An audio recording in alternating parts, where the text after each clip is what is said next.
All right, let me give a little context at the beginning of this video before I get into this. Last year, as I was figuring things out, if you know me or any of my content, my name is Evan Strong, and I focus on shoelacing and tying and clothing, the discrepancies left and right within those things that affect our natural body's mechanics, pull us out of our natural center line, and don't allow our bodies to do what they would naturally do before we place clothing upon them. There are things that play into that more than just those things, but that's my main focus in the content that I make. So, last year, when I started my whole journey into this, I live in Utah currently, and I did last year, and our summers get warm, somewhere 90 to 100 degree Fahrenheit, around in there a lot of the time throughout the summers here in Utah. And so it's warm, and it's very common, especially in modern day 2024, and I'll get into why that is rather than in the past, for people to drink so much water and still feel dehydrated. That's a very common thing for a lot of people. So, I got stung by a bee, so my leg's itchy, but yeah, really itchy. I was one of those. And last year, there were times when I was drinking between 2 and 3 gallons of water every day to try to feel hydrated, but I still didn't. So, we live in a society nowadays in modern 2024, especially here in the United States of America, where there's a lot of fast food chains and places to eat, and if we go to a job, we sometimes only get about a half-hour lunch break to even eat anything. Even if you have an hour break, if you're not eating directly where you're already working, you have to go get your food or figure out how to do that, whatever that looks like. And in that amount of time, now it only leaves a short period of time to even eat. So most people, again, at least here in the United States of America in 2024, don't chew their food.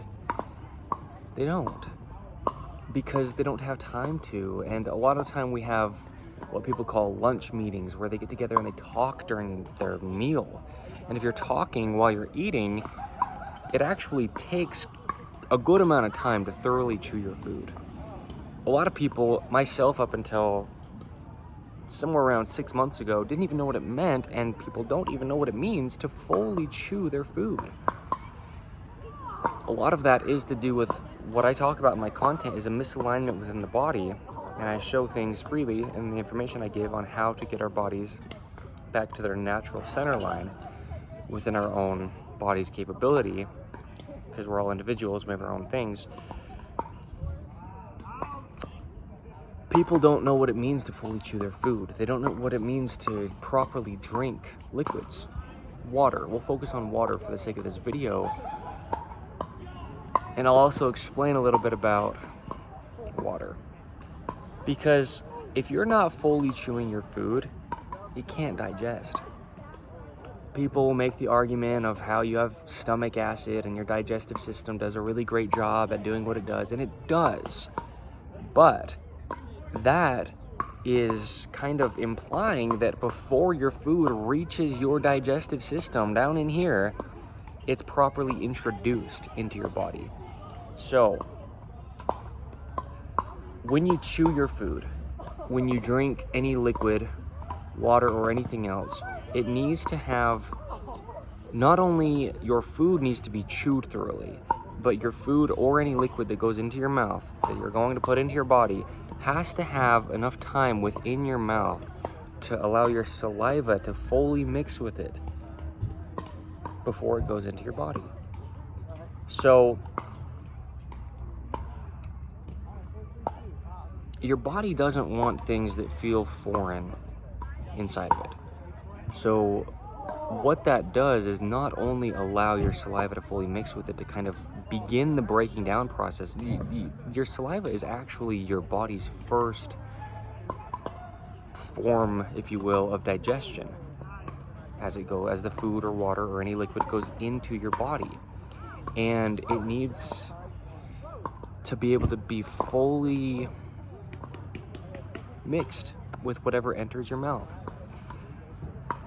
in order to allow your digestive system to do its job properly and naturally. So another thing that it does to allow whatever you put in your mouth to sit in there for a little while is it allows it to get ideally the same temperature, but pretty close at least to the same temperature as your body. Because it's very common for people to put ice in their drinks nowadays in 2024, especially here in the United States of America. And your body gets shocked when something cold enters into it. It's very unnatural. Your body's natural people might be slight degree here or there, but naturally our bodies are about 98.6 degrees Fahrenheit. And that's a pretty universal temperature. If it's different, it's very slight, 1 or 2 degrees maybe, or usually not even a full degree difference in temperature from human to human. If we take something that's really cold, like 40 degree Fahrenheit, let's say if you've got water with ice in it, it could be somewhere around there maybe, temperature wise, and you put that straight into your body, that's like somewhere around a 50, 60 degree difference in temperature. That's a big difference. And your body's gonna be kind of shocked and almost want to reject it.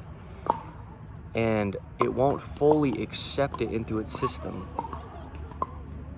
right? So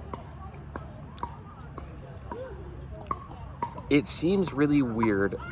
There's places in the world that do this because this is the natural function of our bodies, but generally to people in the United States of America, at least, again, that's where I currently live, it seems very weird for people to eat what they would think of as being excessively slowly, which is the way that I eat and drink now. I didn't up until just, probably about 6 months ago.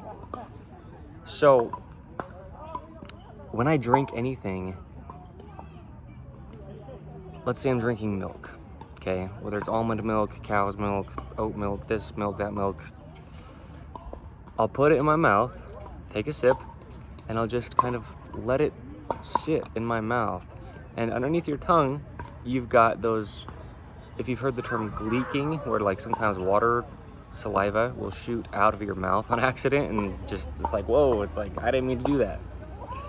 That's how saliva enters your mouth, and that's how it has the ability to mix with your food and start the digestive process. So while you have your liquid, milk in this case, in your mouth, you want that saliva to be able to fully mix with it and fully kind of integrate itself, if you will, with whatever you've placed in your mouth. And it takes a minute or two to do that, just for one sip of whatever it is.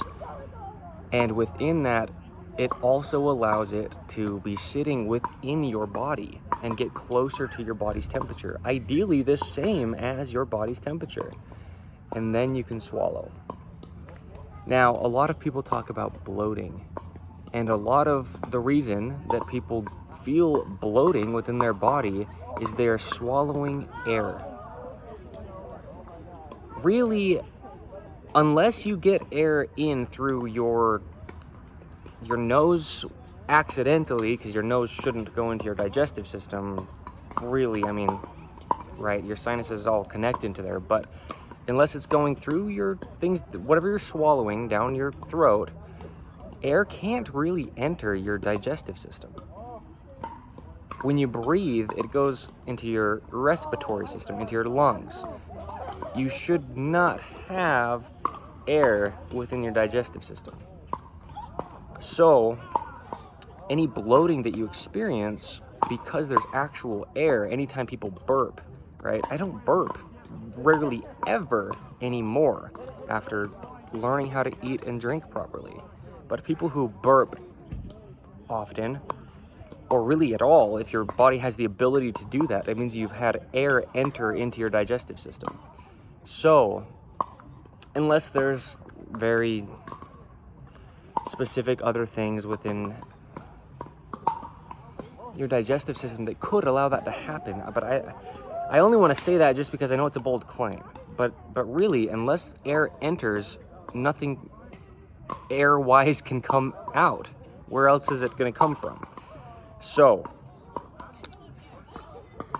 it's very hard to drink anything, even if it's the same temperature as your body, without air going down your throat with it, unless you allow it to sit and mix with your saliva. Because, as I'm saying, until it's introduced to your body, it's as if it's a foreign object, even if it's something that's healthy for us to drink. So, allowing it to mix with your saliva is almost the only way you're going to just about ensure that you don't swallow air. And I know this from experience. So, when you're drinking anything, as you're swallowing, pay attention to how much, feeling of gulp you have. Because a lot of time what that is air kind of mixing in with what's going down your throat. Your swallows, ideally, should be very smooth. So, when people are drinking so much water, as I mentioned, I did last year, and still feeling so dehydrated, it's because they're not even getting the benefit of what they're actually drinking. It's just going through their system, because their body can't fully accept what's coming in if it seems like it's a foreign subject, foreign substance going into their body. So, people will be drinking so much water, people will be exercising, they'll be sweating so much. That's another thing, is I sweat so much less, almost don't sweat, at least in the sense of it actually beating up anymore. And I used to sweat quite a bit. Your body needs to be able to absorb the things that you're putting into it to ideally have it absorb those things. So, this goes for food or water. And when it comes to food,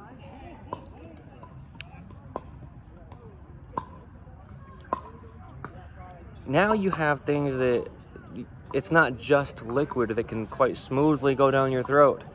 You need to chew your food so much more thoroughly than most people nowadays in 2024, at least here in the United States of America, chew their food. It's going to seem very excessive because you can swallow food in pretty big chunks, but your digestive system down here only can do so much. It only can. There's only a certain length of time that food's even within your body to be able to have the nutrients extracted from it anyway. So, it's a very thorough process. It takes minutes per bite to fully chew your food. If you have a good aligned bite, your jaw is working properly, your teeth are all meshing pretty well, it takes a good amount of time still. This is from experience. But it's worth it, because constipation, unless you have other things playing into that, will almost just not be something to ever even think about. You will feel hydrated with so much less liquid because you're just actually drinking an excess amount in the cases that I'm talking about. Again, I was. So, yes, it takes time, and we need to be able to have the ability to not worry if we're at a table with other humans trying to eat and they're asking us questions and we're still chewing. Just, hey, I'm still chewing. Just, motion, say, look, I'm chewing. If I'm eating food, ideally, the purpose of eating food is to get the nutrients from the food. If I'm drinking liquid, ideally, the purpose is to get the hydration from the liquid. And if you're not allowing it to be introduced into your body the way that it's supposed to, the way that our bodies universally are designed to work, then you're not even getting the benefit from what you're putting into your body. And not only that, but you're causing your digestive system to do more work. And then you probably will sweat because your internal organs are doing things that they shouldn't have to try to just break down these chunks of food that you have not chewed, and to try to sort out what to do with this liquid that you did not introduce to your body in the way that it would have it happen naturally. So I've gotten people saying things to me and giving me looks, understandably, because me being who I am and doing what I do, they can at least try to understand, but it still seems weird around here in 2024 within this culture to be eating or drinking in a way that seems like it's taking longer than maybe people would think that it should. But my body functions, as I've claimed, currently, right now, on August 16th, 2024, better than 95% of the population of the Earth. And I don't know that statistically, actually, but I feel very confident that I can make that claim today, as of right now. And that's because of the things that I do within my shoelacing, evenly, and tying, within my clothing, and within just understanding the way that the human body would naturally work. Because most of us nowadays, that's all that's happening, is we're not allowing our bodies to do what they would naturally do. It's rare that we need to do things to allow our bodies to work, at least nowadays in 2024. What's almost always happening, in my case and others, that's why I make the content that I do, is we're doing too many things that we shouldn't be doing. We're eating too fast, we're drinking too much water, we're wearing synthetic materials and uneven clothing, we're tying our shoes in a way which is pulling our body out of its natural center line. So it's almost always doing less and simplifying, which will actually enhance our lives. So eating and drinking is something that will seem, once you start doing it the way that your body naturally works, it will seem like you're actually taking too much time to do it when you're not. Because there's a lot of reasons around that, but in 2024, the world is just so fast, and nobody's actually doing the things that they're doing if they're doing them faster than the actual natural way that it should be done, because of how our bodies operate, which we don't get to tell them how they operate. So my name is Evan Strong. I make content geared around shoelacing and tying and clothing, and the discrepancies left and right that allow our bodies or inhibit our bodies to do what they would naturally do and have their natural mechanics. So if you like my content, I've got more to come. Stick around, and I'm learning as I go. I try to only mention anything or talk about anything that I actually know well, that I do personally. So this is one of them, and this is something that has changed my life. So more content to come. Stick around. Thank you. Oh, now it's gonna stop. It's the 16th of August, 2024. Thank you.